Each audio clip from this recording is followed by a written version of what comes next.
Halo teman-teman, jumpa lagi di channel Guru Geografi. Kita lanjut lagi belajar OSK nih ya. OSK 2019 nomor 51 sampai 55. Sebelumnya jangan lupa untuk klik tombol subscribe-nya dan share ke teman-teman lain ya channelnya supaya banyak yang belajar ya. Kita lihat nomor 51 nih, langsung aja nih ya. Perkotaan di masa depan akan menampung persentase jumlah penduduk yang semakin meningkat. Hal ini akan menghasilkan beberapa kecenderungan perkembangan kota yang salah satunya merupakan tren negatif, yaitu apa? Ditanya tren negatif berarti yang jelek, gitu kan? Apakah kota menjadi pusat perdagangan, keuangan, teknologi, kota menjadi pusat konflik keras golongan, kota menjadikan berkembangnya komunitas ketetanggaan yang punya identitas tertentu, kota menjadi kawasan yang menjaga kelestarian lingkungan seimbang, kota akan menjadi kota tempat wisata menghabiskan hari tua. Nah, ini udah bisa dibaca ya. Kalau yang namanya tren negatif berarti yang buruk, pastinya kota bisa menjadi pusat konflik antar ras dan golongan. Ya. Jadi kenapa kota itu kalau semakin lama semakin padat ya populasinya, dia akan cenderung memiliki dampak negatif. Pastinya iya, misal Jakarta ya. Dengan banyaknya manusia, populasi kan dari mana-mana ya, heterogen ya, suku bangsa dari ras manapun datang mencari kerja padat ya, itu kan pastinya akan semakin rawan gesekan sosial ya, baik antara pekerjaan, kemudian apalah ya, kemudian fashion, kemudian sosialita gitu ya, diskriminasi dan lain-lain. Pasti akan banyak hal-hal seperti itu ya. Ada yang merasa termarginalkan, ada yang kaya gitu kan. Yang miskin ini sudah potret bagaimana dampak negatif dari sebuah kota. Dia akan memberikan itu apa namanya, dampak konflik gitu ya, ras golongan.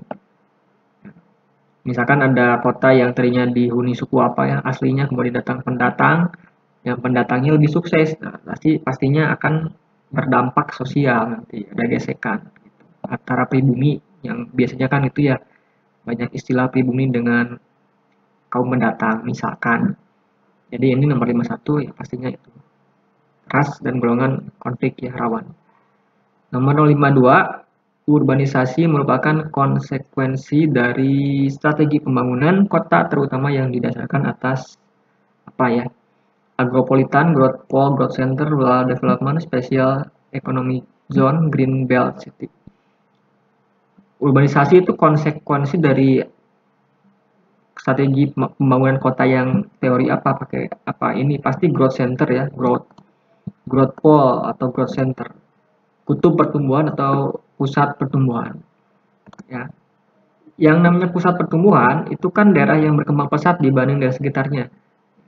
Nah kan kalau daerahnya berkembang pesat pasti dia akan menarik daerah sekitar, dia akan membutuhkan macam-macam ya. Muncullah urbanisasi ya, ini ada penduduk desa kan pindah ke kota ya, mencari pekerjaan ya, cari jadi kuli bangunan apa gitu ya, proyek. Itu adalah dampak dari growth center, pusat pertumbuhan. Yang namanya kota pusat pertumbuhan, dia cepat berkembangnya dibanding daerah desa kan, bangun sana bangun sini, jalan, proyek, kereta, apa, gedung ya, pasti dia membutuhkan tenaga kerja itu ya, kasar, pasti dia akan datangnya dari desa, akhirnya melaju ke kota. Jadilah urbanisasi gitu. Itu ini konsep growth center, growth pole ya, pertumbuhan, kutub pertumbuhan. Jadi yang namanya kutub pertumbuhan ini pasti akan menarik daerah di pinggiran gitu. Itu konsekuensi menurut ini apa, teori ini. Kemudian 53, kota-kota di dunia yang masih mengalami dual identity ya. Apakah di Asia Tenggara, Amerika Serikat, Kanada, kota kecil Amerika, kota Jepang, kota-kota di Eropa. Nah, kita lihat dulu istilahnya apa nih. Identitas ganda atau dual identity itu adalah identifikasi atas seseorang baik dalam kelompok etnokultural minoritasnya maupun masyarakat setempat ia bermukim.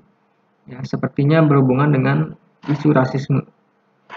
Hal ini banyak terjadi di kota-kota Asia Tenggara. Nah, jadi ini menurut sosiologi perkotaan ya, ini saya dapatnya dari sana. Jadi yang namanya dual identity, identitas ganda itu adalah adanya identifikasi ya antara masyarakat tempat dengan minoritas. Jadi seperti itu ya.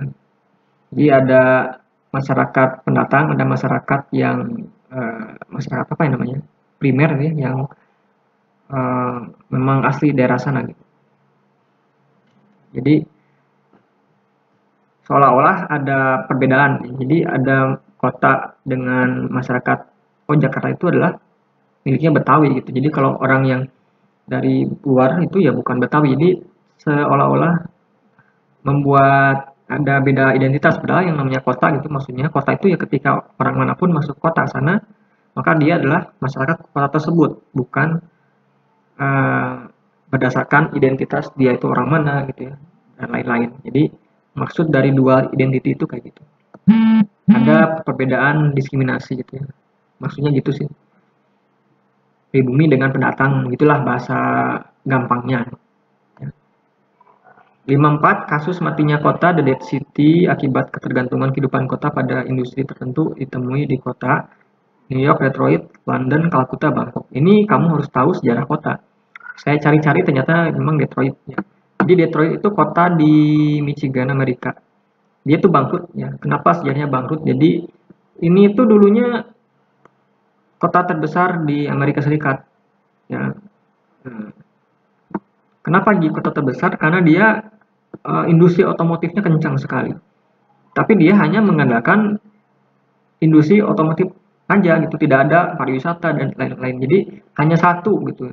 Akhirnya ketika kolaps maka tidak ada eh, industri penunjang lain untuk membackupnya, jadinya mengutang gitu. Ya jadi ini punya utang. Akhirnya dia bangkrut, kotanya bangkrut. Nah, ini kota Detroit di Amerika Serikat. 55 peremajaan kota perlu diartikan sebagai revitalisasi pemukiman kota sehingga penduduk kota dapat hidup semakin nyaman sesuai dengan perkembangan zaman. Pendekatan manakah yang paling tidak sesuai untuk merealisasikan hal di atas? Smart City, Green City, Crime City, Environment Friendly City, Cooperative City. Nah ini gampang sih ya. Kamu cari istilah bahasa Inggris yang jelek. Ini krim itu kriminal ya, kriminalitas city. Jadi kota kriminal, masa mau membangun kota berlandaskan asas kriminalitas, mau menambahkan orang-orang kriminal gitu ya. Jadi caranya itu ini ya gitu aja analisanya. Istilah kosakata bahasa Inggris yang paling bagus. Ya, crime itu kan kriminal jelek. Nah, bukan berarti yang C jawabannya salah. Ya. Nah, jadi itu contoh cara menganalisa kalau soal-soal geografi yang pakai istilah bahasa Inggris di sini. Ya kamu perbanyak aja kosakata-kosakata bahasa Inggris, cari yang berkaitan dengan geografi, caranya gitu. Oke, sekian dulu pembahasan nomor 51 sampai 55. Nanti dilanjut lagi di video selanjutnya. Pokoknya jangan lupa untuk subscribe aja ya, dan silakan kunjungi blog saya juga di gurugeografi.id. Ini sebetulnya udah saya tulis upload ya, nomor 1 sampai 100. Kalau misalkan tidak punya kuota, mau lihat bacaannya tertulis, silakan cek di blog ini. Ya, silakan like nanti fanpage-nya, ada materinya juga banyak. Silakan dicari ya, dan dibaca. Oke, terima kasih. Assalamualaikum warahmatullahi wabarakatuh.